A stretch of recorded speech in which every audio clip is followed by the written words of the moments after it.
దేవుడు తాను చేసినది యావత్తు చూచినప్పుడు అది మంచిదిగా ఉండెను అన్నాడు.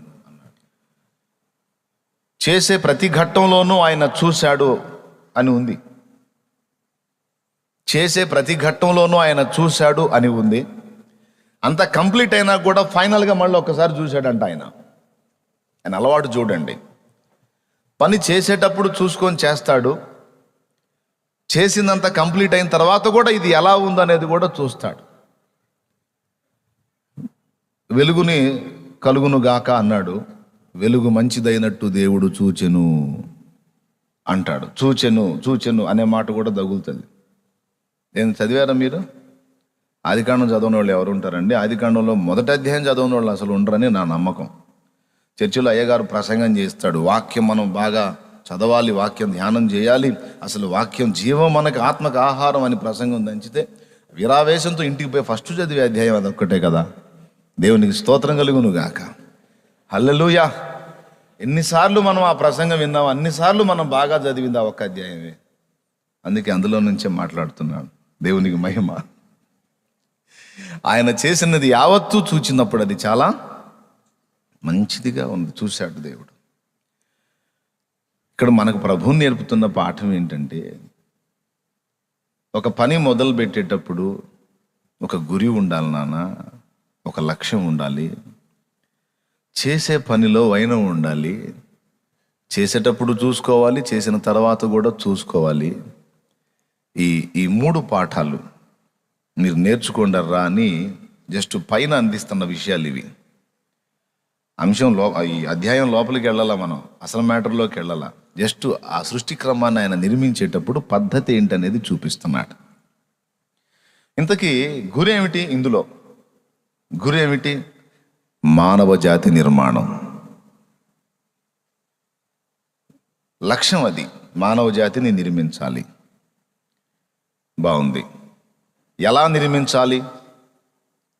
లోపసహితంగానా, లోపరహితంగానా? అంటే లోపరహితంగానే నిర్మించాలి, ఏ లోపము లేకుండా నిర్మించాలి. లోపసహితం అయితే కాకూడదు, అంత పర్ఫెక్ట్గా ఉండాలి. రైట్. ఎలా నిర్మించాలి? ఓ పద్ధతి ప్రకారం నిర్మించాలి. కొంతమందికి ఉంటుంది ఈ ఆలోచన విధానం.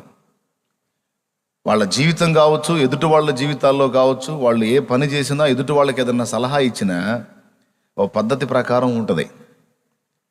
జీవితాన్ని అలా జాగ్రత్త చేసుకుంటారు కొంతమంది. అదొక పద్ధతి పాడు లేకుండా జీవితాన్ని గడిపేస్తూ ఉంటారు. అది గురి గమ్యం లేని జీవితాలు. అలాగా మనం ఉండరాదు. మనమంటూ భూమి మీదకి వచ్చాం దేవుడి దయ వల్ల అంటే ఖచ్చితంగా దేవుడు ఏదో ఉద్దేశంతో మనల్ని భూమి మీదకి పంపించాడు. ఆయన మనకు జీవితాన్ని ఇచ్చాడు, ఆయన ప్రేమని పంచాడు. అది పొందుకున్న మనం ఏ ఉద్దేశంతో దేవుడు నన్ను భూమి మీదకి పంపించాడో గ్రహింపు కలిగి జాగ్రత్త తీసుకోవాలి. దేవుడిచ్చినటువంటి ఈ విలువైన జీవితం పెద్ద జీవితం కాదు, ఇది చిన్న జీవితం. ఈ చిన్న జీవితాన్ని సరైన రీతిలో మనం వెచ్చించకపోతే పెద్ద నష్టం ఎదుర్కోవాల్సి వస్తుంది రేపు. అందుకే ప్రతి మనిషికి కూడా ఒక గురి కలిగినటువంటి జీవితం, దేవుడు ఎలాగైతే అలాగ వర్క్ చేస్తాడో మనం కూడా అలా గురి కలిగినటువంటి జీవితాన్ని కలిగి ఉండాలనేది పౌలు భక్తుడు 1 కొరింథీ పత్రిక 9:27లో సాక్ష్యం ఇస్తాడు. గురి చూడని వాని వలె నేను పరిగెత్తు వాడను కాను, గాలిని కొట్టినట్టు నేను పోట్లాడుట లేదు.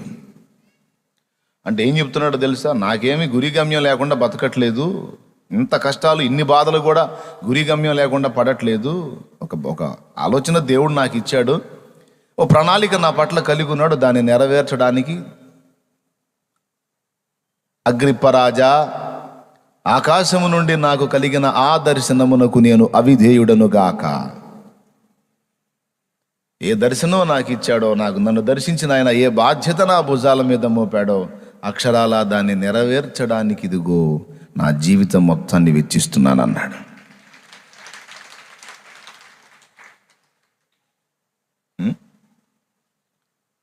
కొంతమంది జీవితాలు మనం చూస్తాం, అంటే నిష్ఫలమైపోయిన జీవితాలు. ప్రపంచ ప్రఖ్యాతిగాంచిన డాన్సర్ ఒక ఆయన ఉన్నాడు. చాలా కష్టాలలో నుంచి వచ్చాడు ఆయన. కానీ అతని హృదయంలో ఒక లక్ష్యం ఏర్పరచుకున్నాడు, ఒక గురి. చిన్నప్పుడు ఏదో కొద్ది గొప్ప డ్యాన్సులు వేస్తుంటే వాళ్ళు మెచ్చుకున్నారు, బాగా ఎగురుతున్నావు రాను అని. వాళ్ళ మాటలు వీళ్ళ మాటలు ప్రోత్సాహంగా తీసుకుని ఇంకా బాగా ఎగరటం మొదలుపెట్టాడు.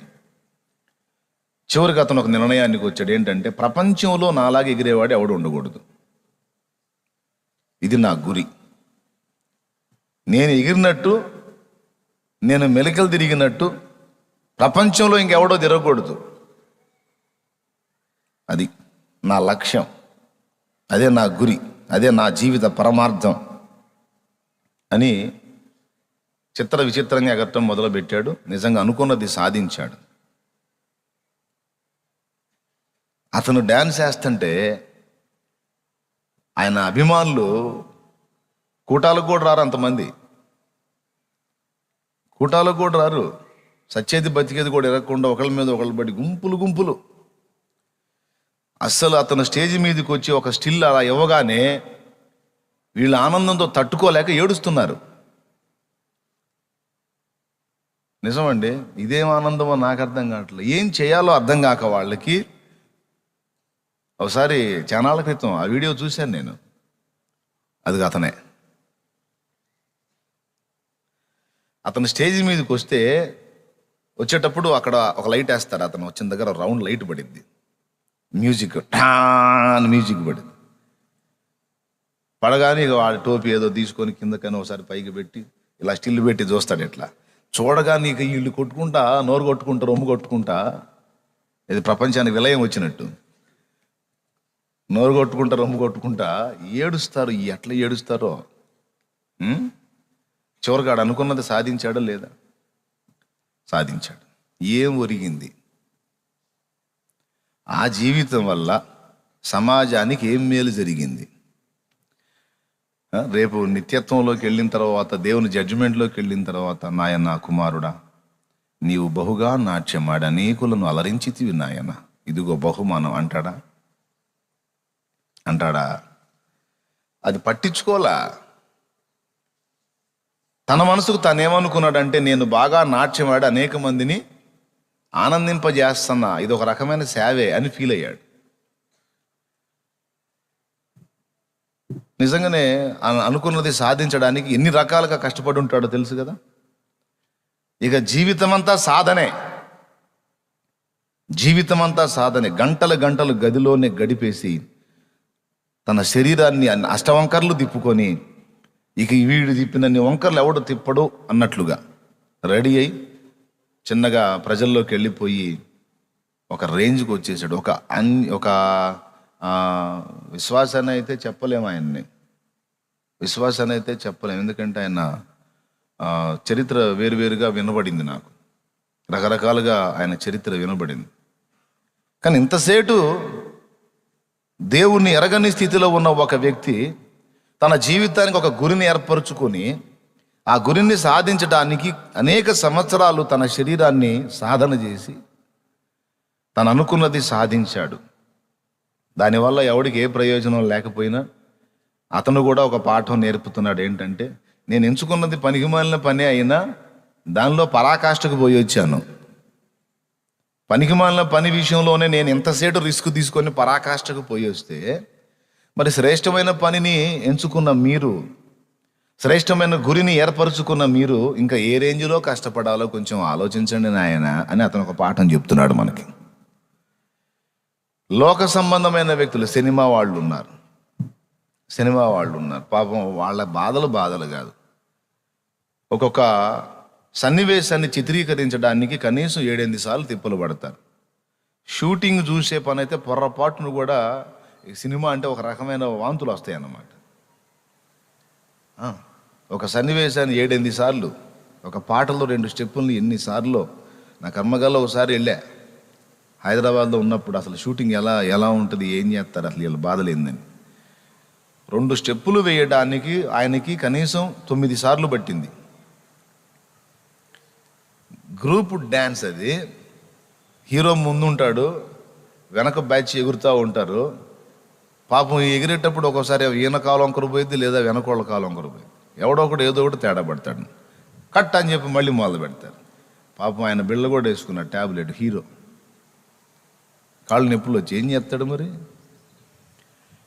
అంతసేటు బాధలు పడి మాట్లాడి ఎగిరి గందరగోళం అయిపోయి మళ్ళీ డబ్బింగ్ చెప్పుకొని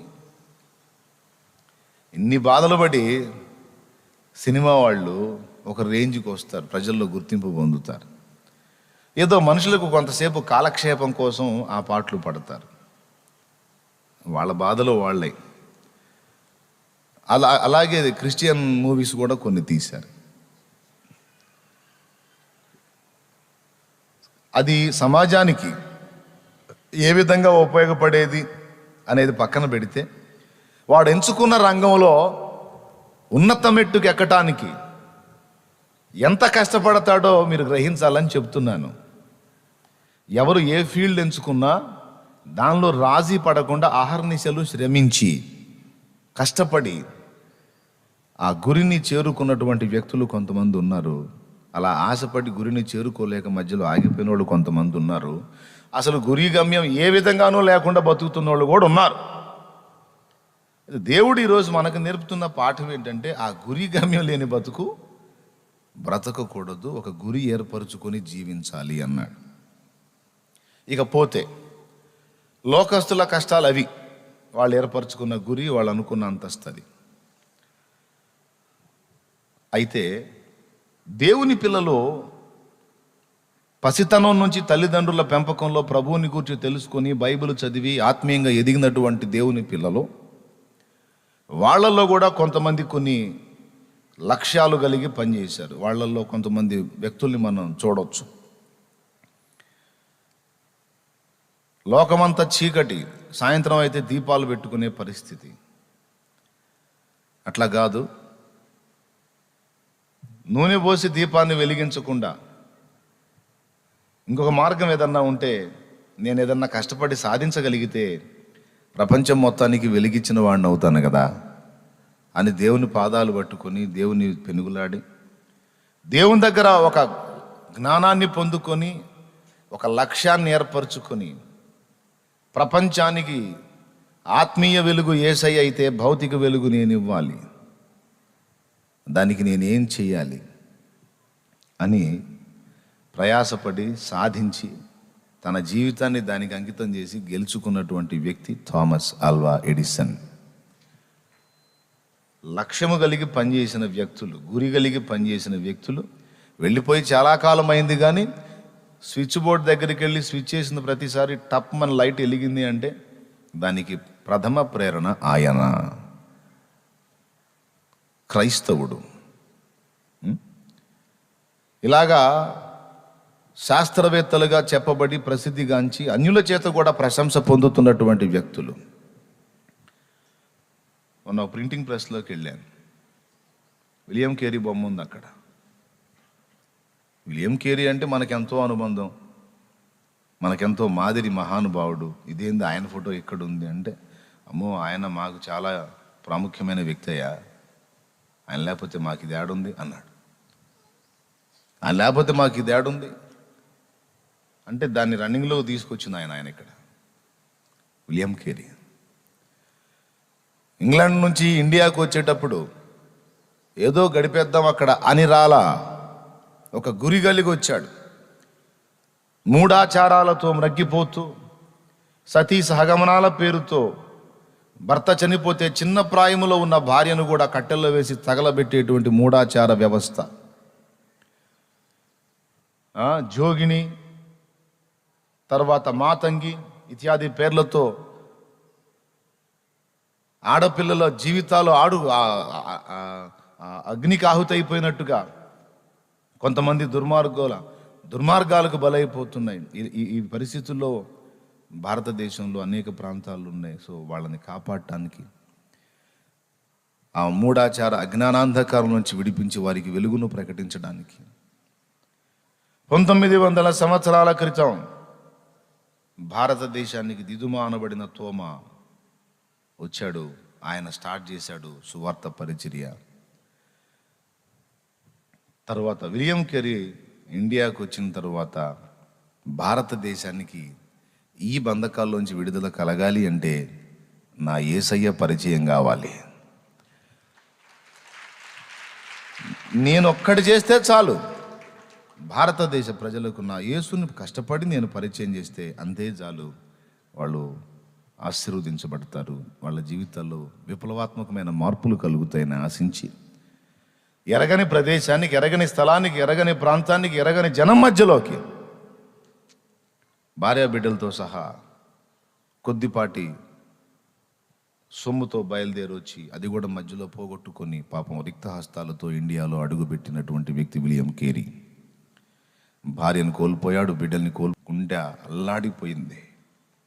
ఎంత మూర్ఖత్వం ఇది, పాపం ఆ అమాయకురాల్ని చంపేస్తున్నారు కదా అని ఎంత అల్లాడాడో చూడండి.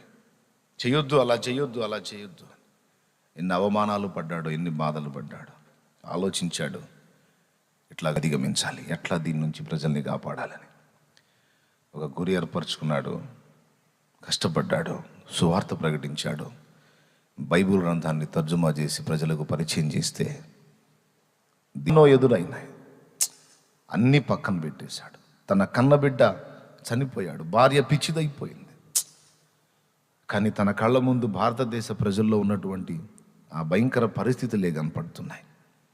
భారతీయులు పడుతున్న ఈ బాధ ముందు అది అంత బాధ కాదు. నా భార్య బిడ్డల కోసం కాదు కదా, వాళ్ళని బ్రతికించుకొని వాళ్ళని చేయడానికి కాదు కదా నేను వచ్చింది, ప్రజల్ని రక్షించడానికి. వాళ్ళకు చూడాల్సిన బాధ్యతను నేను చూస్తున్నాను, అయినా ప్రభు చిత్తం అలాగుంది, నాకు ఇది పరీక్ష, పోనీ పర్వాలేదు అంటే విలియం కేరీ తలపెట్టినటువంటి ఒక మహాయజ్ఞానికి సాతాను అడ్డుబండలు అన్నమాట. భార్య పిచ్చిది కావటం, కొడుకు ప్రాణం పోవటం, అంటే ఆయన లక్ష్యాన్ని ఆయన చేరకుండా, ఆయన గురిని ఆయన సాధించకుండా ఆయనకి అవరోధాలు, అడ్డుబండలు అవన్నీ వెనకకు ద్రోసేశాడు. హల్లెలూయా. వెనక్కి దూసేసి దేవుని వైపు చూస్తూ దేవుని చిత్తం నెరవేర్చడం కోసం బ్యాంకింగ్ సిస్టమ్, తర్వాత రైల్ ఇంజన్, తర్వాత న్యూస్ పేపర్, తర్వాత పెన్, తర్వాత మరికొన్ని మహిళా కళాశాలలు ఆయనే కదా యూనివర్సిటీ స్థాపించి, తర్వాత సతీ సహగమన కార్యానికి వ్యతిరేకంగా ఉద్యమించి అది నిర్మూలం కావటానికి చాలా అద్భుతంగా పావులు కదిపి కష్టపడ్డటువంటి వ్యక్తి విలియం కేరీ. ఇటు సాంఘికంగా కష్టపడ్డారు, స్పిరిచువల్గా కూడా కష్టపడ్డారు. కొంతమంది అంటారు మాదంతా స్పిరిచువల్ సర్వీసే సార్, సామాజిక సేవలు ఏమి ఉండవు మా దగ్గర, ఆకలి అయితే అడుక్కోపోయి మేము పెట్టాం, రోగం వచ్చిందా అట్లయితే సావుపో మేమే సాయం చెయ్యం, మాదంతా స్పిరిచువల్ సర్వీస్ సార్, ప్రార్థన చేయమంటే చేస్తాం. ఇది కాదు, భక్తులు చేసిన పని అది కాదు. ఆకలి కొన్న వాని కడుపు నింపాడు, రోగం వచ్చిన వాడికి ఔషధం ఇచ్చాడు, దాంతోపాటు వానికి ఆత్మ రక్షణ గురించి కూడా ప్రభువుని ప్రకటించారు. ప్రిలారా, గురిలేని బతుకు బతకరాదు, అలాగని సావమని చెప్పట్లా నేను. గురి ఏర్పరచుకొని జీవించమనే పాఠం నేర్పుతున్నాను. ఈ విధంగా లోకస్తులు కొంతమంది లోకంలో తమ జీవితాన్ని ఖర్చు చేశారు, ఏదో వాళ్ళు అనుకున్నది సాధించడానికి అహర్నిశలు శ్రమించి ఒక అంతస్తుకు వచ్చిపోయారు. దేవుని స్పర్శ ఎరిగిన వారు సమాజానికి ఏ రీతిగా నేను 2 విధాలా మేలు చేయగలను ఆలోచించి, మీకు తెలుసా మనం వాడేటువంటి వస్తు సామాగ్రిలో చాలా వరకు దేవుని పిల్లలు కనిపెట్టినవే. 100 రకాల వస్తు సామాగ్రి మనం వాడితే దానిలో 90 వరకు దేవుని పిల్లలు, క్రైస్తవులు కనిపెట్టినవే అనేది అతిశయోక్తి కాదు, వాస్తవం, నిజం. తెలుసుగా మీకు కూడా సంగతి. అంటే సమాజానికి ఏ విధంగా మనం మేలు చేయగలుగుతాం, సమాజాన్ని ఏ విధంగా మనం ఆదరించగలుగుతాం, ఎలా ఉపయోగపడగలుగుతాం.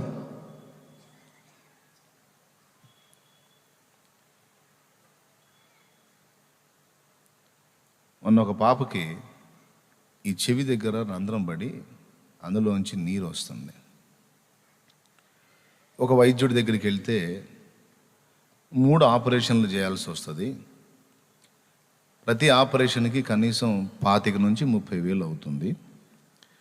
మూడవ ఆపరేషన్ అయిపోయేసరికి ఈ పెదవి కొంచెం పక్కకి వెళుతుంది. ఎందుకంటే ఈ చెవి లోపలి భాగం అంతా పాడైపోయింది, అంతా ఖరాబ్ అయిపోయింది. ఓపెన్ చేసి అదంతా కూడా క్లీన్ చేసేసి మళ్ళీ కుట్లేసి లోపల నుంచి మాన్పుకుంటూ రావాలి. ఇదంతా అయితే ఈ పెదవి పక్కకు లాగుద్ది అని ఆయన లాజిక్ ఆయన చెప్పాడు.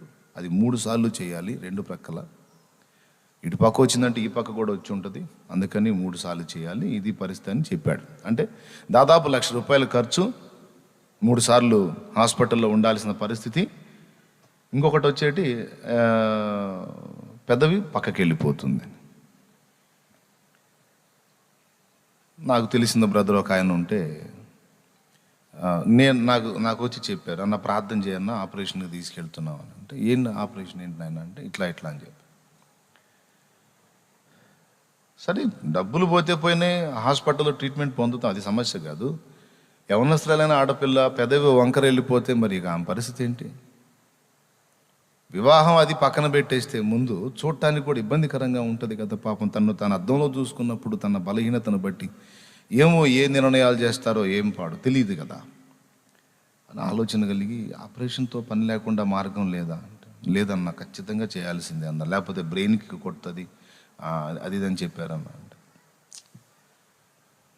ప్రార్థన చేసి పంపించవచ్చు, కానీ నేను అట్లా కాకుండా ఒక ఆలోచన చేశా. అంటే నేను మంచోడని కాదు, మీరు అట్లా ఫీల్ కాకండి, ఏం చెప్పుకుంటున్నాడని నా గురించి చెప్పడానికి కాదు.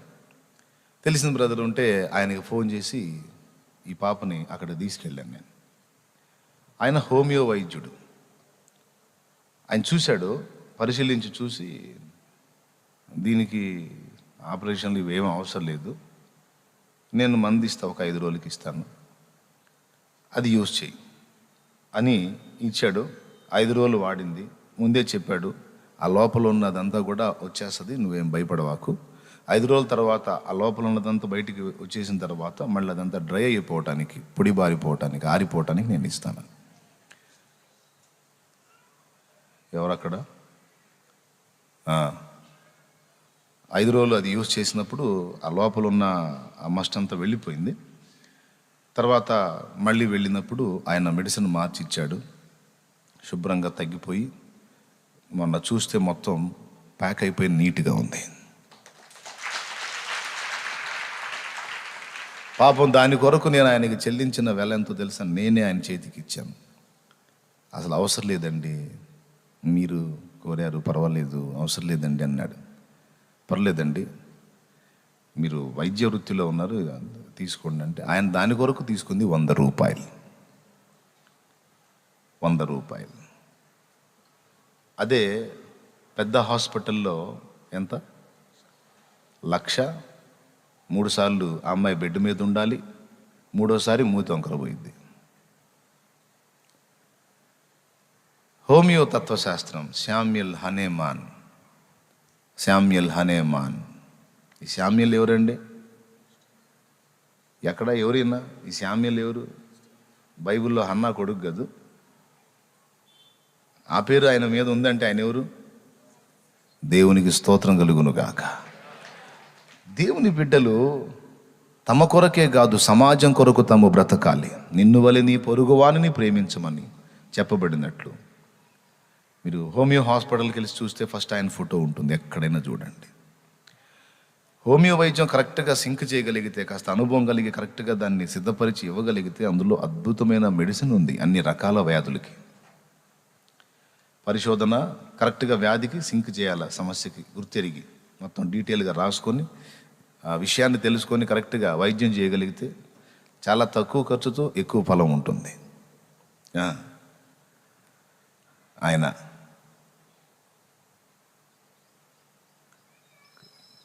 ఆయన శరీరం మీదే ప్రయోగాలు చేసుకున్నాడు. నేను పోతే పోయాను, సమాజానికి మేలు చేయాలి, సమాజానికి తక్కువ ఖర్చుతో ఎక్కువ మేలు కలిగించేటట్టు నేను వ్యాధుల కొరకు మెడిసిన్ కనిపెట్టాలి అని పాపం ఆయన జీవితాన్ని పణంగా పెట్టినటువంటి వ్యక్తి.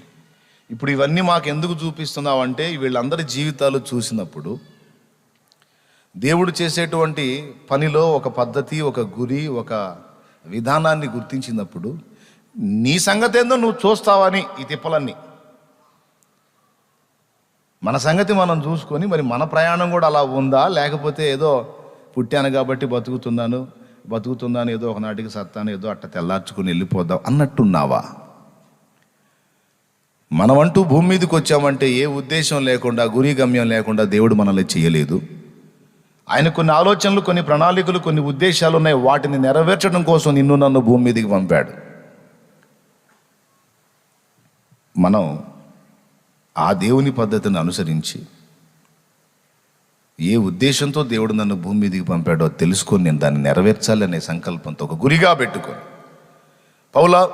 పౌలా నువ్వు ఎందుకు పుట్టావు నాయనా, ఎందుకు వచ్చావు నువ్వు లైన్లో కంటే అన్య జనులకు నా యేసుని పరిచయం చేయటానికి, రాజుల ఎదుట, అధికారుల ఎదుట, ప్రధానుల ఎదుట, చక్రవర్తుల ఎదుట, ప్రజలందరి ఎదుట నేను క్రీస్తుకు సాక్షిగా నిలవటానికి, అంతేనా, నేర్పరైన శిల్పకారుని వలె ప్రభు యొక్క సంఘానికి అద్భుతమైనటువంటి పునాది సత్యములు, పునాది వేయడానికి, నేర్పరైన శిల్పకారుని వలె పునాదులు వేయడానికి నన్ను దేవుడు పుట్టించాడు. ఏదైతే ఉద్దేశించి నన్ను పుట్టించాడో అదంతా నెరవేర్చడం కోసమే నేను రాత్రింబగళ్ళు కష్టపడుతున్నాను. ఇదిగో ఇప్పుడు నేను సాధించాను తిమోతి అని చెప్పాడు. మంచి పోరాటము పోరాడి తిని నా పరుగు కడముట్టించి తిని, ఏది అందుకోవాలి, ఏది సాధించాలి అని నేను దేవుని చేత పిలువబడ్డానో, ఏర్పరచబడ్డానో దాన్ని కంప్లీట్గా నెరవేర్చాను. ఇక మీదట నాకు దేవుని బహుమానం రెడీగా ఉంది. నా కొరకు నీతి కిరీటం ఉంచబడి ఉన్నది. కఠినమైన శ్రమలు ఎన్ని ఎదురైనా నా విశ్వాసాన్ని పోగొట్టుకోకుండా కాపాడుకున్నాను. సో ధన్యుణ్ణయ్యాను నాయన, ఇంక నేను వెళ్తున్నానని చెప్పాడు తిమోతికి. ఎంతమంది అనగలరా మాట? నేను అనుకున్నవన్నీ దేవుని కొరకు సాధించాను.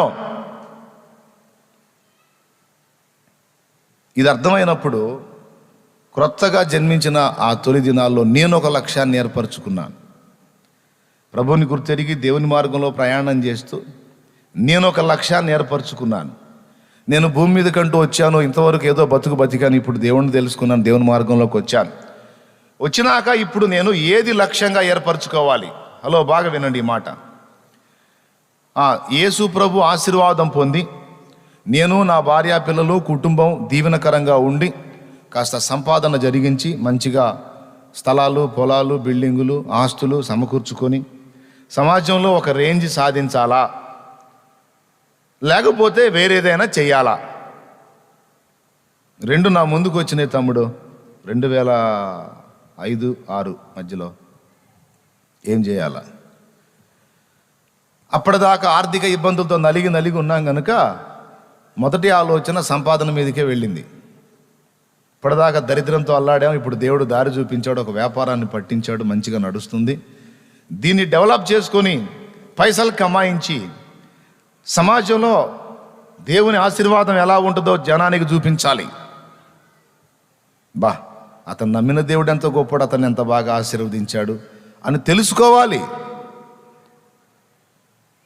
రెండవది, మనల్ని దేవుడు దీవించినప్పుడు మనం ఎందుకు ఊరుకోవాలి? పాపం పాస్టర్లు కష్టపడతారు కనుక ఏదో మనకు వచ్చిన దానిలో నెలకు ఒక 10 మంది పాస్టర్స్కి సహాయం, ఒక 20 మందికి మనల్ని దేవుడు దీవించే కొద్దీ సహాయం చేద్దాం. వాళ్ళు సేవ చేస్తున్నారు కదా, వాళ్ళకి ఏదో ప్రోత్సాహకరంగా ఉంటుంది. మూడవది, ఆర్థికంగా నిలదొక్కి అభివృద్ధి పథంలోకి వెళ్ళి ఇంకా సామాజికంగా ఏదన్నా మనం చేయదగ్గ సహాయాలు కూడా చేయొచ్చు. అందులో మరి మనం సేవకులం కాదు, ఒట్టి విశ్వాసులం కాబట్టి కొంచెం వంకరటింకరైనా ఇబ్బంది ఉండదు. అచ్చంగా దైవ సేవ అంటే మరి పర్ఫెక్ట్గా ఉండాలి. విశ్వాసులు కాబట్టి ఇందాక బ్రదర్ అన్నట్టు ఎప్పుడన్నా ఒక సినిమా చూసినా, సీరియల్ చూసినా విశ్వాసులకి ఏమంత పట్టింపు ఉంటుంది. అదో ఫీలింగ్, అది తెలియక. తిరిగి జన్మించిన వాడు ఎవడు కూడా లోకాన్ని లోక సంబంధమైన క్రమంలో ఉండకూడదు, దాన్ని విసర్జించి ఆత్మ సంబంధమైన మెట్లోకి రావాలనే సంగతులు తెలియదు. సేవకుడైతే పరిపూర్ణంగా జాగ్రత్తగా ఉండాలి, విశ్వాసం అయితే కొంచెం అటు ఇటుగా ఉన్నా ఇబ్బంది లేదు అన్న కోణంలో ఈ పందాలో ఆలోచించా. అయితే దేవుని చిత్తం వేరుగా ఉంది. కొద్ది కాలం తర్వాత పరిస్థితి మళ్ళా రివర్స్ అయింది. ఆలోచన చేశా, మనసు భేదిస్తానే ఉంది. ఓ పక్కన సంపాదిద్దాము, వ్యాపారం చేద్దాము, పేరు సంపాదిద్దాము, జనాలకి అవమానపరిచిన వాళ్ళందరి ముందు తల ఎత్తుకొని తిరుగుదాము, ఇవన్నీ ఛాలెంజ్లు పెట్టుకున్నాను. కానీ అసలు అవి నెరవేర్చాల్సినంత అవసరం ఏంది? సరే అనుకుందాం, ఇవన్నీ నెరవేర్చుకొని రేపు దేవుని ముందు నిలబడాలి. చర్చిలోకి వెళ్ళి కూర్చుంటే వాక్యం ఏమి వినపడుతుంది? రేపు న్యాయపీఠం ముందు దేవుడు నిన్ను లెక్క అడిగితే ఏం చెబుతావో ఆలోచించుకో సోదరుడా.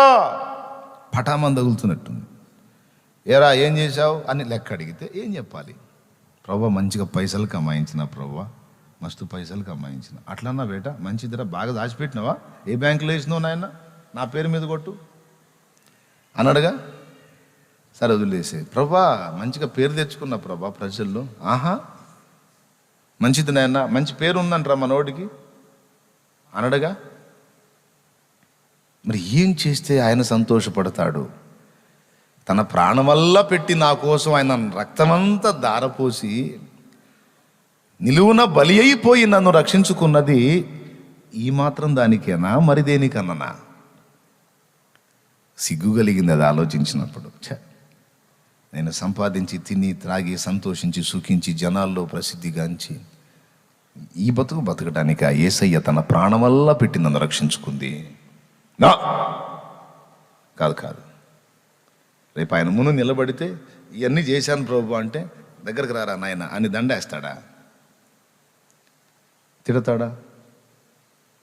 కాబట్టి ఇది కాదు, ఏదో వేరు ఉద్దేశం ఉంది నా పట్ల, అది నెరవేర్చాలి. వేరు ఉద్దేశం ఏముంది? చచ్చిన స్థితిలో ఉన్న నేను యేసు రక్తము చేత విమోచింపబడి తిరిగి బ్రతికి తిని, బ్రతికిన నేను అనేకులను బ్రతికించుట కొరకు కష్టపడితే అప్పుడు సంతోషిస్తాడు ప్రభు. అప్పుడు సంతోషిస్తాడు, అప్పుడు ఆనందపడతాడు. అందుకోసం నేను ఏ స్థానములో నిలిచి వాడబడినా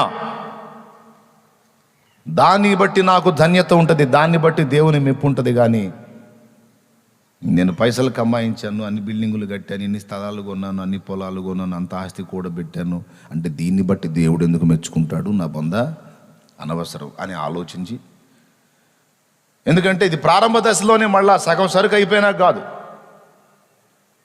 24-25 ఏళ్ల ప్రాయం అప్పుడే వచ్చింది ఆలోచన. ఇది మనకు లైఫ్ ఆరంభం, కరెక్ట్గా టర్న్ తీసుకోవాలి, లేకపోతే తేడా పడతామని ఆలోచించి అదొక పర్సనాలిటీ. దేవునికి మహిమ. ఇంక చాలేరా వేవాకు, వాడికి అభిమానం ఎక్కువ, నన్ను ఎట్లన్నా చూపిద్దాం అనుకుంటాడు వాడు. దేవునికి స్తోత్రం. హల్లెలూయా చెప్పండి గట్టిగా. అప్పుడు ఒక లక్ష్యం ఏర్పరచుకున్నా, నా బ్రతుకు తెల్లవారేసరికి రక్షింపబడిన నేను, పాపం నుండి విమోచింపబడిన నేను నా ప్రభువుని ప్రకటించి 50 ఆత్మలని క్రీస్తు కొరకు సంపాదించి చచ్చిపోతాం. చచ్చేలోపు 50 మంది ఆత్మల్ని క్రీస్తుకు అప్పచెప్పి వెళ్ళిపోవాలి అని ఒక స్పష్టమైన గురిని ఏర్పరచుకొని పని మొదలుపెట్టాను. ఒక పక్క కష్టపడుతూనే ఉన్నాను, జీవితం సాధన చేసుకుంటా, కుటుంబాన్ని పోషించుకుంటానే, మరో ప్రక్కన దేవుని చిత్తం నెరవేర్చడానికి ఆత్మల సంపాదన కోసం పనిచేయటం మొదలుపెట్టాను. దేవునికి స్తోత్రం.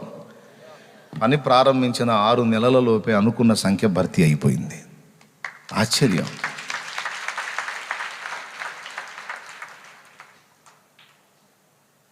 ఆశ్చర్యం. చాలా అనతి కాలంలోనే, చాలా తక్కువ కాలంలోనే నేను అనుకున్న సంఖ్యను నేను చూడగలిగాను. ఆశ్చర్యం. ఆహా, ఇప్పుడు మనం అనుకున్న గురి ఏంది? ఇంత స్పీడ్కి వెళ్ళిపోయింది. ఇప్పుడు మనం అర్జెంటుగా చేయాల్సింది ఏంటంటే మన గురిని పెంచాలి. దేవుని పనిలో ఇంతవరకు చాలే అన్న మాట ఉండకూడదు. చివరి శ్వాస వదిలేటప్పుడు కూడా ఛాన్స్ ఉంటే దేవుని పని చేసే పోవాలి అనే మైండ్ ఉండాలి మనకి. అవునన్నా? ఊపిరి పోయే క్షణాన ఒకవేళ బెడ్ మీద ఉంటే పక్క బెడ్డోడికి సువార్త చెప్పే సావాలి అన్న ఆలోచన ఉండాలి. దేవునికి స్తోత్రం. అంటే చస్తా కూడా ఒక రాయి విసిరి దేవుని మహాకృపను బట్టి ఆ తర్వాత మరికొంతమంది మళ్ళా రక్షణలోకి రావటం జరిగింది. ఆహా, అసలు ఉద్దేశం ఇది. నేనేదో వేరే చేయటం కాదు, అసలు ఉద్దేశం ఇది. ఆ మహానుభావుడి ప్రణాళిక, ఇందులోనే ఆనందం ఉంది. మరి తన రక్తమంతా నా కోసం ధారపోసి ఎంత త్యాగం చేసి నన్ను ఇంత కష్టపడి విమోచించింది ఎందుకు? శుభ్రంగా తిని ఏదో జీవనోపాధి చేసుకుంటూ కుటుంబ పోషణ చూసుకుంటూ ఏదో జీవితాన్ని అలాగా సరదాగా ఖర్చు పెట్టుకోవడానికా? అడిగితే ఏం ఎక్కడ ఎట్లా ఎటు పెట్టాల ముఖం? ఇలా జీవించడానికేనా నీ కోసం నేను అంత త్యాగం చేసింది? జీవితాన్ని ఇలా ఖర్చు పెట్టడానికేనా నా రక్తమంతా ధారపోసింది? అంటే ప్రభువా మరి అందుకేగా అందామా? సిగ్గు కదూ? అక్కడికి పోయి అయ్యా పొరపాటు పడ్డాను అనే పరిస్థితి రావద్దు. అందుకే చెప్తున్నా, గురి లేని బ్రతుకు బ్రతకరాదు, లక్ష్యము లేని జీవితం జీవించరాదు. అప్పటిదాకా తెలియదు, దారి తెలియదు. యేసయ్య దర్శించిన తర్వాత ఎలా ముందుకెళ్లాలో అర్థమైంది, ఆ వైనం అర్థమైంది. ఇప్పుడు గురేంటి? అనేక ఆత్మలను. ఒకప్పుడు 50, తర్వాత అది 100, తర్వాత 1000, తర్వాత 10,000, ఇప్పుడు ఆ 10 పోయి 25, ఇక అది పోయి ఇక ఎంతైనాగా నా బ్రతుకున్నంత వరకు ఆత్మను రక్షిస్తూనే ఉండాలి. హల్లెలూయా. కానీ నేను సంపాదించే ఆత్మలను బట్టి అతిశయపడరాదు. నాకు చేతనైనంత మట్టుకు చేస్తూ ముందుకు సాగిపోవాలి. అంతా చూసి లెక్క చూసి రేపు ఆయన దగ్గరకు తీసుకొని ముద్దాడి భుజం మీద చెయ్యేసి, శభాష్రా, నీకున్న శక్తి కొంచెమే అయినను నీవు నా కొరకు కష్టపడ్డావు అని ఒక్క మాట అనగలిగితే ఈ జన్మకి ఇంకేం కావాలి? ఇంకేం కావాలి? ఆ ఒక్క ప్రశంస నా ప్రభువు నోటి నుండి పొందగలిగితే, నిన్ను భూమి మీద పుట్టించినందుకు నాకు సంతోషం కలిగించావురాను. నీ లైఫ్ వేస్ట్ కాలేదు నా కుమారుడా. చాలా ఆనందంగా ఉంది నాయన నిన్ను బట్టని నా యేసయ్య ఒక్క మాట. ఇంకా ఈ జన్మకి ఇంకేం కావాలి? ఆ మహిమ నిత్యత్వం అంతా ఉంటుంది. Praise the lord. ప్రభువు మెచ్చుకొను వాడే యోగ్యుడు. కాబట్టి ఇప్పటికి నా లక్ష్యం మారిపోయింది. అది 10, 100, 1000 కాదు, లక్షలు కాదు. ఎంతవరకు నాకు కృపనిస్తాడో అంతవరకు నేను దేవుని కొరకు చెయ్యాలి.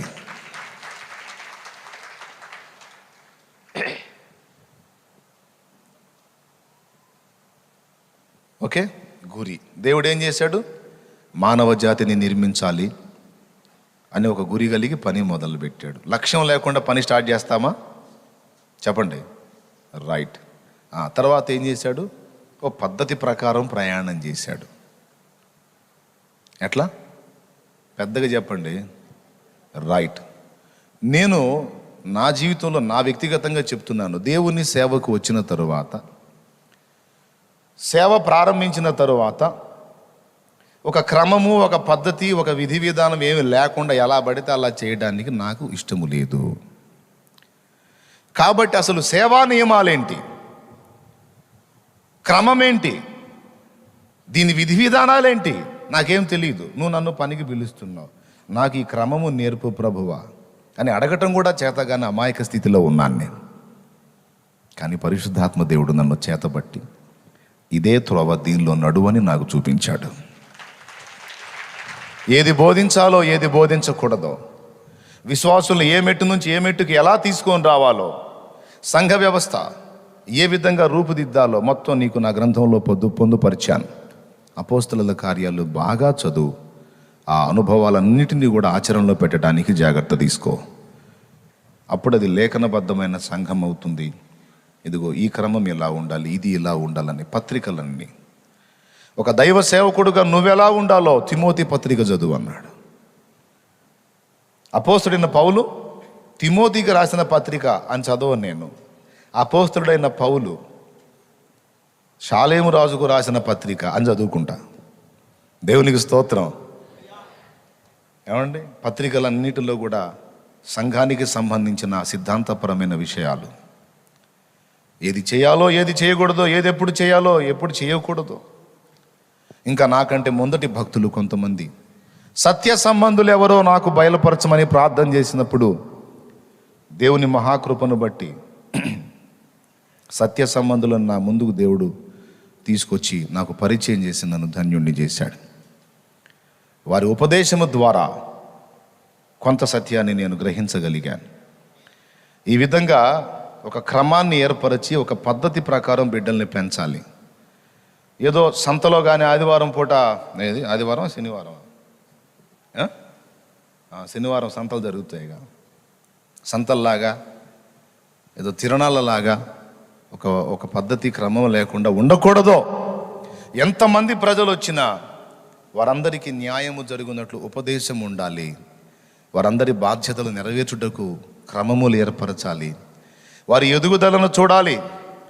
వారు ఏమీ తెలియని స్థితిలో వచ్చిన వాళ్ళు సువార్థికులుగా మారి వాళ్ళు ఆత్మల సంపాదకులు అవునంతగా వాళ్ళని ప్రోత్సహించాలి. వారు దేవుని పనిలో పాలివారగునట్లుగా వారిని సిద్ధపరచాలి. సమాజంలో సాక్ష్యం, మోకాళ్ళ ప్రార్థనా జీవితం, పరిశుద్ధ జీవితం, సత్యవాక్యం, ఆత్మీయ ఎదుగుదల, ఆత్మల కొరకైన భారం, దేవుని సేవ కొరకు సిద్ధపాటు, సంఘంలో పరిచర్య చేసేటువంటి కొలతల్లోనికి వాళ్ళని సిద్ధపరచున్నట్లు, ఇలా అన్ని విషయాలలో ఇప్పటికి కూడా ఆ భారం అంతే ఉంది. ఇప్పటికీ కొంతమందికే న్యాయం జరుగుతుంది. ఇంకా అందరికీ, ఈ మొదటి వ్యక్తి దగ్గర నుంచి ఆ చివరి వ్యక్తి వరకు కూడా నా ప్రయాస ఫలించాలి అని ఇప్పటికీ కష్టపడతానే ఉన్నాను. ఒక పద్ధతి ప్రకారం. అర్థమవుతుందని నేను చెప్పేది తేటగా? ఏమన్నా ఇబ్బందిగా ఉందా? క్లియర్గా ఉంది కదా? గురిని ఏర్పరచుకోవటమే కాదు, ఒక పద్ధతి ప్రకారం పనిచేసుకుంటూ వెళ్ళాలనేది ముఖ్యమైన సంగతి.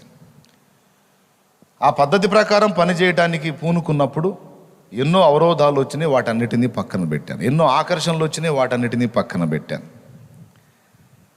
ఎన్నో ఆహ్వానాలు వచ్చినాయి, వాటిని పక్కన పెట్టాను. ఎందుకంటే నేను అనుకున్నది సాధించకుండా చెడగొట్టడానికి సైతానుగాడు ఎన్నో పథకాలు నా దృష్టి మళ్లించడానికి. కొన్నిసార్లు ఇబ్బందులు తీసుకొచ్చాడు, కొన్నిసార్లు అవమానాలు తీసుకొచ్చాడు, కొన్నిసార్లు ఆకర్షణలు తీసుకొచ్చాడు నా దృష్టి మళ్లించడానికి. దేవుని మహాకృపను బట్టి ఆయన నా చెయ్యి పట్టుకున్నందున నేటి వరకు తొలగకుండా నడిపించబడతా ఉన్నాను ప్రభు మార్గంలో. హల్లెలూయా. ఇక మూడవది, ఆయన చేసింది యావత్తు చూచుకున్నాడు. చేసేటప్పుడు చూశాడు, దీని ఫలితం ఎలా ఉంటుంది అని. మొత్తం కంప్లీట్ అయిన తర్వాత కూడా చూచుకున్నాడని కదా మనం చదువుకున్నాం. ఇప్పుడు కూడా అదే పని చేస్తున్నాను నేను. ఇప్పుడు కూడా తృప్తి చెందట్లా, అంతా బాగుంది అనుకోవటల్లా. అంతా క్రమముగా ఉందా? ఇంకా ఏమైనా దిద్దుబాట్లు జరగాల? ఇంకా ఏమైనా లోటుపాట్లు ఉన్నాయా? అందరితో పాటు నేను అన్నట్లుగా కాదు, బైబిల్లోని వాక్యానుసారంగా నేను ఉండాలి. వాక్య ప్రకారం వెళ్ళాలి. నా బుర్రకు తోచిందంత ఒక సిద్ధాంతం చేసి అందులో పెట్టకూడదు. వాక్య వ్యతిరేకమైన బోధలు చేయకూడదు. ఏమండి, భక్తి పేరుతో విపరీత చేష్టలు చేయకూడదు.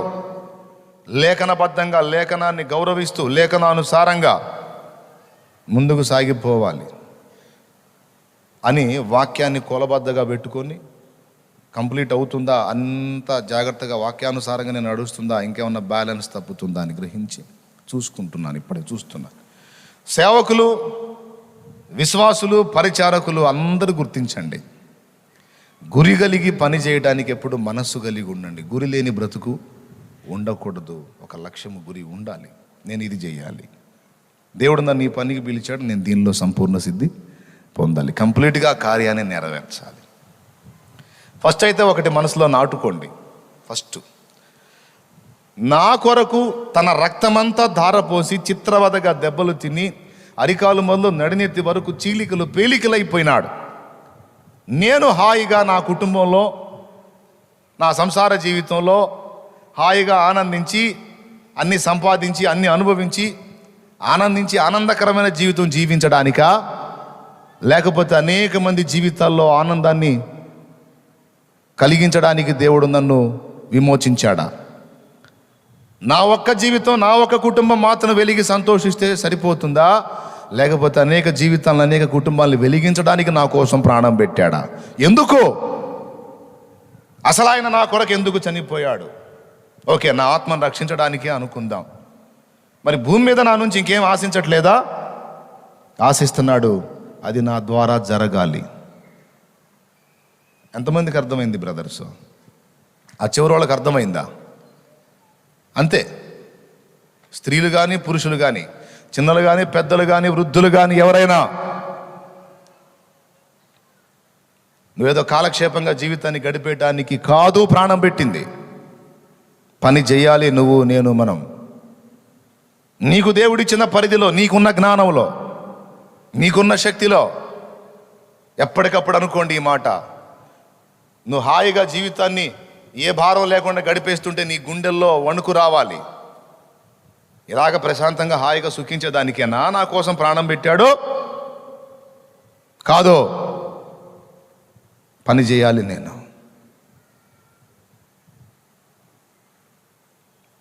గురి.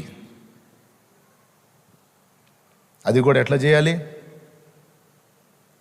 బాధ్యతలు ఒక పక్క నెరవేర్చుకుంటూనే మరో పక్క దేవుని పని క్రమముగా చేయాలి, ఓ పద్ధతి ప్రకారం చేయాలి. మూడవది, మన పయనం ఎలా సాగుతుందో ఆగి చూసుకోవాలి. ఇప్పటివరకు చేసింది పద్ధతిగానే ఉందా? ఇప్పటివరకు నా ప్రయాణం సమంజసంగానే ఉందా? జాగ్రత్తగానే నడుస్తున్నానా? అన్ని పరిశీలించి చూసుకొని ఎక్కడన్నా అవకతవకలు జరిగితే చక్కదిద్దుకోవాలి. ఎందుకు తెలుసా? విశ్వ నిర్మాణకుడైన దేవుడే, ఏ లోపం లేకుండా అద్భుతంగా పనిచేయగల దేవుడే ఎక్కడన్నా లోపం ఉంటుందేమో అని వెతికి చూసుకున్నప్పుడు అష్టవంకర్లు కలిగిన మనం చూసుకోవద్దు? చూసుకోవాలా లేదా? దేవునికి స్తోత్రం చెప్పండి గట్టిగా, హల్లెలూయా. ప్రతివాడు ఏలాగు కట్టుచున్నాడో జాగ్రత్తగా చూచుకొనవలెను. 1 కొరింథీ పత్రిక 3వ అధ్యాయంలో ఉంటుంది. సంఘాన్ని కట్టినా ఎలా కట్టుచున్నామో చూడాలి, పరిచర్య చేసినా ఎలా చేస్తున్నామో చూడాలి, ఉపదేశం చేసినా ఎలా చేస్తున్నామో చూడాలి, ప్రార్థన చేసినా. గురి లేని ప్రార్థన చేస్తారు కొంతమంది, గురి ఉండదు ఆ ప్రార్థనకి. నిజమండి. ప్రభా స్తోత్రం, ప్రభా నాయన జ్ఞాపకం చేసుకో ప్రభా. ఏం జ్ఞాపకం చేసుకోవాలి? ఏదో ఒకటి జ్ఞాపకం చేసుకో ప్రభా, నీకు స్తోత్రం.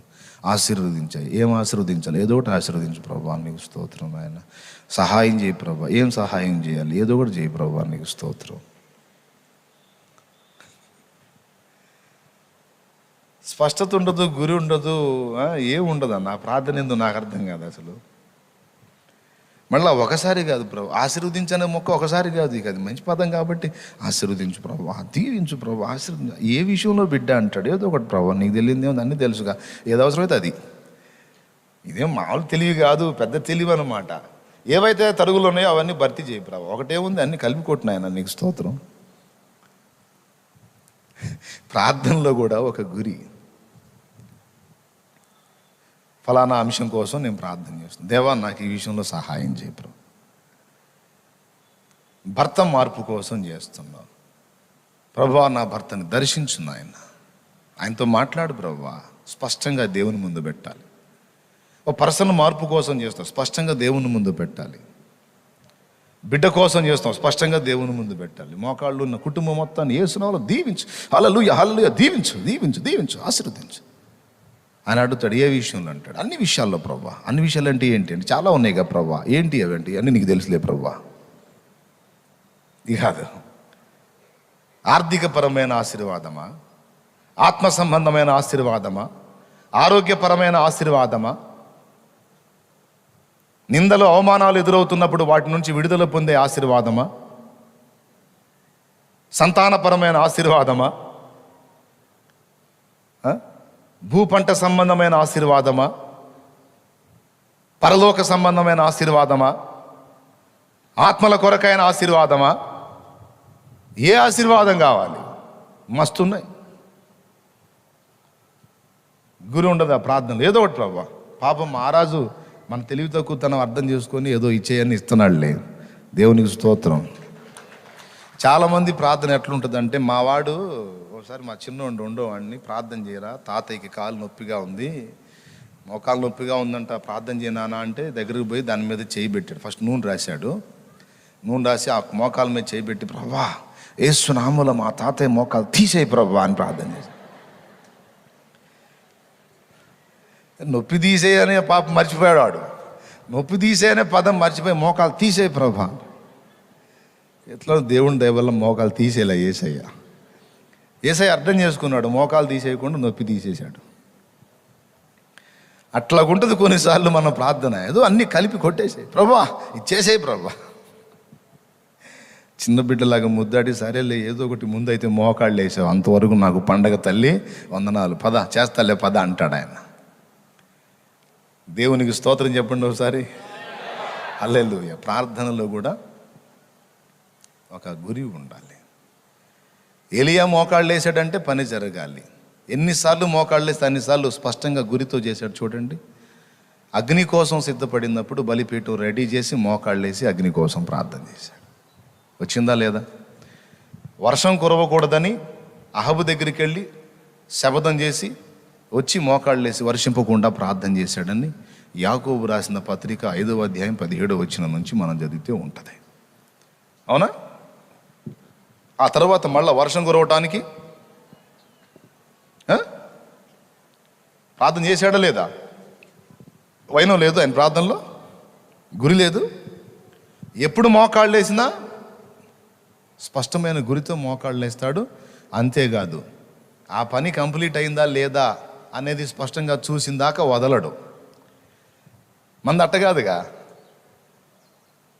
గుంపులో గ్లోరీ నలుగులో నతనీయులు అన్నట్టు అన్నీ కలిపి కొట్టేస్తాం, అయిపోయింది. అది జరిగిందా లేదా, దాన్ని నెరవేర్పేంటి, ఎందుకు జరగలేదు, జరగకపోతే లోపం ఎక్కడుంది, లేకపోతే ఆలస్యం ఎందుకు అవుతుంది, నేను బ్యాలెన్స్ కావాల్సినవి ఏమైనా ఉన్నాయా, లేకపోతే నా విజ్ఞాపనలో స్పష్టత లోపించిందా, ఖచ్చితంగా ఇవి చూసుకోవాలి. దేవుని ముందు మోకాళ్ళుని దేవుణ్ణి అడిగినప్పుడు ఒక చిన్న మాట చెప్తా, ఒక చిన్న మాట. అదేందన్నా మన గురించి అన్నీ తెలుసు ఆయనకి, మళ్ళీ మనం స్పెషల్గా చెప్పేది ఏందన్నా అనబోతారేమో. ఒక ఎమ్మెల్యే గారి దగ్గరికి లేకపోతే పోలీస్ స్టేషన్లో ఒక ఎస్ఐ గారి దగ్గరికి మనం పోయినప్పుడు నేను ఇతని మీద కంప్లైంట్ చేయాలనుకున్నా. ఎస్ఐ గారు ఈ అబ్బాయి ఇట్లా చేశాడండి అని పోయాను అనుకో, అలాగా ఎరా అని వెంటనే అతని మీద ఫైట్ మొదలు పెడతాడా? ఏమంటాడు ఫస్ట్? ఎస్ఐ గారు ఇదిగో ఇతను చూడండి. ఓయ్ ఏంది? కాదండి ఇతను నాకు అన్యాయం చేశాడండి. ఏం చేశాడు? కాస్త ఆగు, పేపర్ తీసుకొని పేపర్ ఇవ్వండి, వీడు ఆందోళన పడుతున్నాడు, చెప్పు నువ్వేం చెప్పాలనుకున్నా ఆ పేపర్లో మొత్తం రాసి అంత జాగ్రత్తగా వైనంగా రాసి తీసుకొచ్చి నాకు ఇవ్వు అంటాడు. లేకపోతే వీడు మ్యాటర్ చాలా చెబుతాడు, ఇక ఒకటిదే సరిపోయింది ఆయనకి. అర్థమైందా? అసలు మొత్తం పుట్టు పూర్వోత్తరాలన్నీ మొదలు పెడతాడు. ఈ బాధలు పడలేక కట్టా కొట్టా తెచ్చా అన్నట్లు మెయిన్ విషయాలన్నీ మెన్షన్ చేసి పాయింట్ స్పష్టంగా అందించవా అని రాయటం మొదలుపెట్టారు. అప్పుడు ఒకేసారి 20 మంది వచ్చినా సరే 20 పేపర్లు ఇచ్చి రాయండి రా అంటాడు. హాయిగా ఫ్యాన్ కింద కూర్చుంటాడు. రాయటం అయిపోయినట్టు తీసుకొచ్చి ఇస్తాడు, 2 ముక్కలు చదువుతాడు, అని తీసుకొచ్చి లోపల ఏంటంటాడు. అవునా? ఓ పద్ధతి ఉండాలి కదా. అరే భూమి మీద ఒక ఎస్ఐ గారి దగ్గరికి వెళ్ళేటప్పుడే జాగ్రత్తగా ఏమని గౌరవనీయులైన టౌను ఎస్ఐ గారి దివ్య సముఖమునకు, ఎమ్మెల్యే గారికి రాస్తే మహారాజశ్రీ గౌరవనీయులైన, తర్వాత మగవాడైతే అయ్యా, స్త్రీ అయితే అమ్మ అని అమ్మ రాసి మళ్ళా గ్యాప్ ఇచ్చి మళ్ళా కింద మ్యాటరు. నేను ఇదిగో ఈ బాధల్లో ఉన్నాను, ఈ పరిస్థితుల్లో ఉన్నాను, ఇది నా బాధ, తమరు ఏ విధంగానైనా నాకు సహాయం చేయండి. మాటలు సిద్ధపరచుకుంటే 2 ముక్కలు చదివి వైనం అయిపోయింది. ఇదే యేసయ్య చెప్పిన పద్ధతి. అన్యజనుల వలె విస్తరించి మాట్లాడొద్దు. అలా ఎక్కువగా మాట్లాడటం వల్ల తమ మనవి దేవునికి వినబడుందని వారు అనుకొందరు, మీరు అలాగ అనుకొనవద్దు. మీరు ఏది అడగాలో స్పష్టంగా అడగండరా. అది నేను ఇచ్చేంత వరకు నిరీక్షించండి, మానక విజ్ఞాపన చేయండి, గుర్తు చేయండి, అంతే. నా సమయంలో నేను కార్యం చేస్తాను. చేసినప్పుడు చూసి ఇంకా ఆపేసేయండి ఆ ప్రార్థన, ఆ పాయింట్ వరకు ఆపేసేయండి. భూమి మీద ఒక అధికారి ముందుకు పోయేటప్పుడే మ్యాటర్ రాసుకొని అయ్యా అమ్మ అని మొత్తుకొని పోయి పద్ధతి ప్రకారం ఇచ్చి దేవుని ముందు కూర్చొని ప్రేమ కలిగిన తండ్రి స్తోత్రం ప్రభు ఆశీర్వదించు నాయన. ఇదే నేను కొంతమంది ప్రార్థన చూస్తూ ఉంటా, హల్లెలూయా స్తోత్రం ప్రభు తండ్రి నాయన దేవా యేసయ్యా స్తోత్రం. సరే ఏంది ప్రభా నాయన నీకు తెలుసు ప్రభా అయ్యా మరి ఈ పరిస్థితి నాయన అది ఇది అని 2 ముక్కలు స్పష్టంగా మాట్లాడిన తర్వాత ఇక ఆశీర్వదించు దించో అట్లా కాదు. జీవం గల దేవుని ముందుకు వెళ్ళినప్పుడు నువ్వేం అడగగోరావో స్పష్టంగా ముందు మాటలు సిద్ధపరచుకోవాలి. అది చెప్పాడు దావీదు. వేకువనే నేను నీ సన్నిధి కూర్చున్నప్పుడు నేను మాటలను సిద్ధపరచుకొని నీ దగ్గరకు వస్తానయ్యా అన్నాడు. గుర్తుందా? ప్రతి ఉదయం నీ గడప యొద్దని కాచుకొని కూర్చున్నాము, ప్రజలందరినీ రక్షించమని నిన్నే వేడుకున్నాము. ప్రేమ కలిగిన యేసు దైవమా నీవే మాకు శరణం, ప్రేమ కలిగిన యేసు దైవమా నీవే మాకు శరణం. పాపుల కోసం చింది ఉన్నని రక్తమే మాకు అభయం, పాపుల కోసం చింది ఉన్నని రక్తమే మాకు అభయం. దేవా దర్శించుము, దేవా దీవించుము, దేవా దర్శించు మా దేశం మా భారతదేశం. విజ్ఞాపనలు చేశాము మా దేశ ప్రజల కోసం. ప్రార్థన చేసిన, పరిచర్య చేసిన, ప్రకటించిన ఒక పద్ధతి, ఒక గురి. అంతేకాదు మళ్ళా ఎట్లా జరుగుతుంది అనేది వెరిఫికేషన్. ఇవన్నీ మీరు గ్రహిస్తారని అనుకుంటున్నాను. నా లైఫ్ మీద నేను పోల్చి చెప్పాను, మీకు ఇది స్పష్టమే అని నేను అనుకుంటున్నాను. ఇంత తేటగా చెప్పినా అర్థం కాకపోతే ఇక నేను చేయగలిగింది ఏం లేదు.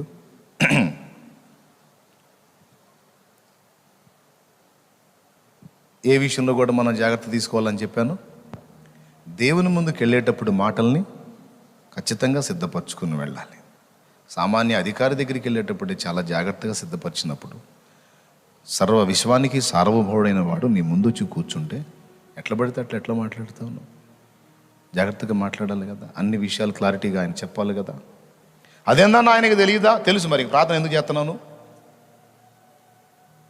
తెలుసు, ఆయనకి అన్నీ తెలుసు. మరి ప్రార్థన ఎందుకు చేస్తున్నావు అంటే ప్రార్థన చేయమని మీరేగా చెప్పారు.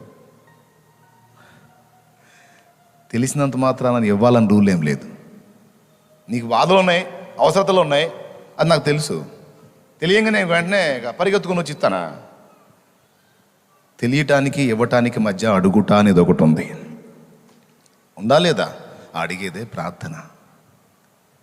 కాబట్టి అలా దేవుని ముందుకు వెళ్ళి అడిగేటప్పుడు నీ సమస్యను స్పష్టంగా దేవుని ముందు ఉంచి దాని గురించి నువ్వు ఖచ్చితంగా అడగాలి.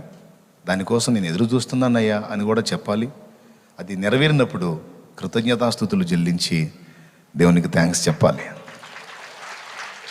చేసావు నాయన అని.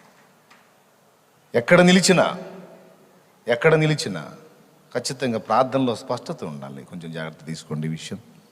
పరిచర్య చేసినా, సంఘం కట్టినా కూడా ఏదో ఆదివారం పూట వచ్చారు వెళ్ళిపోయారు అన్నట్టు ఉండకూడదు. గుంపు గ్యాదర్ అయింది, గుంపు వెళ్ళిపోయింది అన్నట్టు ఉండకూడదు. సంఘ నిర్మాణాన్ని జరిగించేవాడు ఒక పద్ధతి ప్రకారం పని చేయాలి. పర్వతం మీద నీకు చూపించిన ఆ ప్రత్యక్ష గుడారపు మాదిరి చొప్పున నీవు నిర్మాణం చేయమన్నాడు.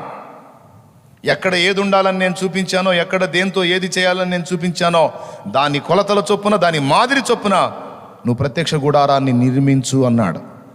అలాగే భూమి మీద సంఘము అనేటువంటి దేవుని గుడారాన్ని నిర్మించేటప్పుడు కూడా అపోస్తలుల కార్యములలో ఉన్నటువంటి అనుభవాలు, పౌలు పత్రికల్లో ఉన్న అనుభవాలు కొలబద్దగా తీసుకొని సంఘాన్ని కట్టాలి. కొండ మీద, పర్వతం మీద మోషేకి చూపించినటువంటి దాని ప్రకారం మోషే ప్రత్యక్ష గుడారాన్ని నిర్మించినట్లు దేవుని వాక్య ప్రకారం సంఘాన్ని నిర్మించి దేవుని ముందు ఉంచాలి. క్రమము లేని సేవ చెయ్యకూడదు. పద్ధతి లేని పని చేయకూడదు. కాబట్టి ఇవన్నీ కూడా మీరు గ్రహిస్తారని కోరుకుంటున్నాను. ఇంకా దేనిలో స్పష్టత ఉండాలి. జీవితంలో కూడా కొంతమంది కన్ఫ్యూజ్ అవుతుంటారు. సేవ చేయాలా, పని చేయాలా, అది చేయాలా, ఇది చేయాలా, తేల్చుకోరు. ఈ మీమాంసలోనే ఉంటారు. సరే, దేవుడు నీకు స్పష్టపరిచిన దాకా వర్క్ చేసుకుంటా సేవ చేయి అంటే, అన్నయ్య కుదరట్లేదు అన్నయ్య, కుదిరే పని చూడు, వర్క్ మార్చేయి, తీసి అవతల పడేయి. అది ఇది రెండు కాదు. రెండు సమర్థవంతంగా నెరవేర్చడం కష్టమైనప్పుడు డిఎల్ మూడీ అనేటువంటి దైవజనుడి జీవితాన్ని నేను చదివాను. అందులో ఆయనకు ఒక రోజుకి 1000 రూపాయలు వరకు 1000 రూపాయలు వచ్చేటువంటి పని ఉంది అనుకుందాం. కానీ దానికి 8 గంటల సమయం కేటాయించాలి. దానికి గాను ఆయనకి 1000 రూపాయలు వస్తుంది అనుకో. ఆయన 4 గంటల సమయమే వర్క్లో వెచ్చించాడు. అది కూడా ఇతరుల మీద ఆధారపడకుండా పోషించుకోవడానికి, కుటుంబాన్ని బ్రతికించుకోవడానికి. 500 వచ్చేదానికే కుదిరాడు. ఎందుకని 1000 రూపాయలు పోగొట్టుకున్నావు అంటే, 4 గంటలు నాకు మిగులుతుంది కనుక. ఎందుకు 4 గంటలు? అది దేవుని కొరకు. హల్లెలూయా, హల్లెలూయా. కుటుంబ పోషణకు కనీసపు ఖర్చులు కావాల్సింది సహాయం దొరుకుతుంది కనుక అంతవరకు చూసుకొని మిగిలిన సమయం నా దేవుని కొరకు నేను ఖర్చు పెట్టడానికి ఆశ కలిగి ఉన్నాను. బీదలకు సువార్త ప్రకటించడానికి దాన్ని వెచ్చిస్తున్నాను. కుటుంబం ఆకలి అనకుండా వాళ్ళకి ఇస్తున్నాను కొంత కష్టపడి. తర్వాత దేవుడు ఏమిరా అనకుండా, ఇదిగో ప్రభువా చేస్తున్నాను. 2 విధాల. కొంతమందికి అవకాశం ఇస్తాడు, స్పష్టంగా వచ్చేసే నేను నిన్ను పోషించుకుంటాను. పేతురుని పిలిచినట్టు పిలుస్తాడు. పేతురు యోహానులని వల, దోనె, చేపలు మొత్తం వదిలిపెట్టి రమ్మన్నాడు. వదిలేసి వెళ్ళిపోయారు. పౌలు డేరాలు కొడుతూ సేవ చేశాడు. కాబట్టి ప్రియులారా, ఎందుకు పిలుస్తున్నాడో స్పష్టంగా దేవుని ముందు కూర్చోవాలి. దేవుడు నీకు ఏది చేయమని చెప్పాడో అది స్పష్టంగా తెలుసుకున్న దాకా ప్రార్థన మానకూడదు.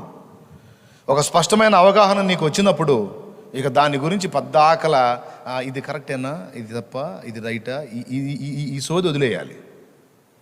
దేవుని ముందు కూర్చోవాలి, స్పష్టంగా తీసుకోవాలి. తీసుకున్న దాని ప్రకారం ఇక నడుచుకో. మళ్ళా నువ్వు ఇబ్బంది పడి ఇతరులను ఇబ్బంది పెట్టొద్దు, అనుమానంగా చేయొద్దు. డౌట్ ఉందా? మోకరించు, అడుగు దేవుణ్ణి. నేనేం చేయాలి నాయనా అని స్పష్టంగా అడుగు. నాకు నీ పని చేయాలని ఉంది, కుటుంబ బాధ్యత ఉంది, మరి ఏం చేయాలి నేను? దేవుడు ఫస్ట్ చెప్పే మాట అదే, 2 బాధ్యతలు నెరవేర్చు. నేను చేశాను కదా. ఆఖరికి సిలువ మీద వేలాడుతున్నప్పుడు సైతం నా తల్లి బాధ్యత నెరవేర్చే కదా. విశేషముగా తన ఇంటి వారిని రక్షించని వాడు, పోషించని వాడు, సంరక్షించని వాడు, విశ్వాస త్యాగం చేసిన వాడే అవిశ్వాసి కంటే చెడ్డవాడగునని చెప్పా కదా. తిమోతికి రాసిన మొదటి పత్రిక 5వ అధ్యాయం 8వ వచనంలో, తిమోతికి రాసిన మొదటి పత్రిక 5వ అధ్యాయం 8వ వచనంలో, ఎవడైనానో స్వకీయులను విశేషముగా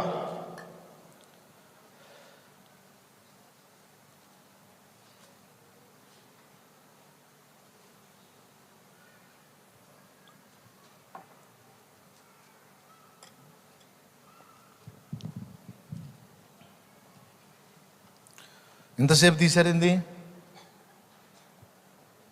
మొదటి తిమోతి పత్రిక 5వ అధ్యాయం 8వ వచనం, ఎవడైనను స్వకీయులను విశేషముగా తన ఇంటి వారిని. అన్నా, నేను ఉపాధి వదిలిపెట్టి దేవుని పనిలోకి వస్తే దేవుడు ఏమన్నా చేస్తాడేమో ఆ భయమే వద్దు. అక్కడ ఉంది. అయ్యా, నువ్వే కదా చెప్పావు తిమోతి పత్రికలో, మళ్ళీ నెరవేర్చకపోతే నువ్వు ఊరుకోవగయా అని మనం ఆయనతో మాట్లాడడానికి అవకాశం ఉంది ఈ వచనంతో. చదువు. విశేషముగా తన ఇంటి వారిని సంరక్షించకపోయిన ఎడల వాడు విశ్వాస త్యాగము చేసిన వాడై అవిశ్వాస కన్నా చెడ్డవాడై ఉండును. అద్దుకో, చూసావా? అంటే ఏం చెబుతున్నాడు? ఫ్యామిలీని సంరక్షించు, పోషించు, బాధ్యత నెరవేర్చు. అది చేయకపోతే నువ్వు అవిశ్వాసితో సమానం, అవిశ్వాసి కంటే కూడా చెడ్డోడి అన్నాడు. ఒకవేళ దేవుని సేవ చేయడానికి సంపూర్ణంగా నీకు స్వేచ్ఛ లభించింది, అవకాశం వచ్చింది, అప్పుడు దేవుడే నీ కుటుంబాన్ని సపోర్ట్ చేయడానికి శక్తి నీకు ఇచ్చి రమ్మంటాడు. నేను పోషిస్తాను, రా నాన్న, నీకు నేను సహాయం పంపిస్తాను, నలు దిశల నుండి. విశ్వాసంలో బలపడ్డావు, ఇప్పుడు నా నుండి పొందుకోగలవు, పూర్తిగా వచ్చేసేయి అంటాడు. అప్పుడు వచ్చేయి. స్టార్టింగ్ అయితే వర్క్ చేసుకుంటా నువ్వు దేవుని పని చేయొచ్చు. ఇక్కడ కూర్చున్న వాళ్ళలో ఎవరికి సందేహం ఉందో నాకు తెలియదు. కేవలం పరిశుద్ధాత్మ ప్రేరణతోనే చెప్తున్నా, ఇక వేరే ఆలోచన ఏమీ లేదు. ఇది నిజం. లైవ్లో ఉన్న వాళ్ళకి ఎవరికైనా డౌట్ ఉందేమో, తర్వాత వినేవాళ్ళకి ఎవరికైనా వస్తుందేమో. పద్ధతి ఇది. ఈ సంగతులన్నీ గ్రహించండి. దేవుని పని చేయడానికి, దేవుని పనిలోకి వచ్చేదానికి కూడా స్పష్టంగా. ఓకేనా? ఏమని చెప్పాను? నువ్వు గంటన్నర చెప్పింది మీరు 2 ముక్కలు ఎట్లా చెప్పామంటారా? గురి కలిగిన, లేకపోతే అర్థమే ఉండదు బతుక్కి. పొద్దు పొడిచింది తెల్లారింది అన్నట్టు ఉంటుంది. మా పిల్లలకి అదే చెప్తూ ఉంటాను నేను. ఒరే, ఒక లక్ష్యంతో పని చేయాలి. ఒకరోజు పొద్దు పొడిచి తెల్లారిందంటే వేస్ట్ అయిపోయినట్టు ఉండకూడదురా. మన గురికి సమీపమయ్యే పని ఏదో ఆ రోజులో జరిగి ఉండాలని చెప్తాను నేను. మళ్ళీ చెప్పేదా? మళ్ళీ చెప్తా. గురిని ఏర్పరచుకున్నాం కదా. ఒకరోజు పొద్దు పొడిచి తెల్లవారింది, తెల్లవారి మళ్ళా అస్తమించింది, ఒకరోజు గడిచిపోయింది అంటే మన గురిని మనం చేరుకోవడానికి అవసరమైన కార్యం ఏదో ఒకటి ఆ రోజులో జరిగి ఉండాలిరా. అది జరగకపోతే ఆ రోజు వ్యర్థమైపోయినట్టు అని చెప్తాను నేను. అర్థమైందా? మళ్ళీ కాలేదా? మీ కర్మ, నేను చెప్పను. ఇంకా ప్రార్థన చేస్తా. కావచ్చు, అట్లా వ్యర్థం కావచ్చు రోజు, కానీయకూడదు. మా పిల్లలకి చెప్తాను నేను, జాగ్రత్త, దేవుడిచ్చిన టైంను అందిపుచ్చుకోవాలి, ఆ టైంలో వర్క్ చేయాలి. అది మిస్ అయిందంటే కష్టమైపోతుందని చెప్తాను నేను. ముగ్గురిని చూపించాను నేను, లోకస్తుల్ని చూపించాను, దేవుని పిల్లలుగా ఉండి సమాజానికి దీవెనకరంగా ఉన్న శాస్త్రవేత్తలను చూపించాను, 3వది దైవజనులను చూపించాను. ఈ 3 సంగతులకు ముందు దేవుని పనితీరు చూపించాను. 2, 3వది మనం ఏది ఎలా చేయాలో ఒక 3-4 సంగతులు మాట్లాడాను.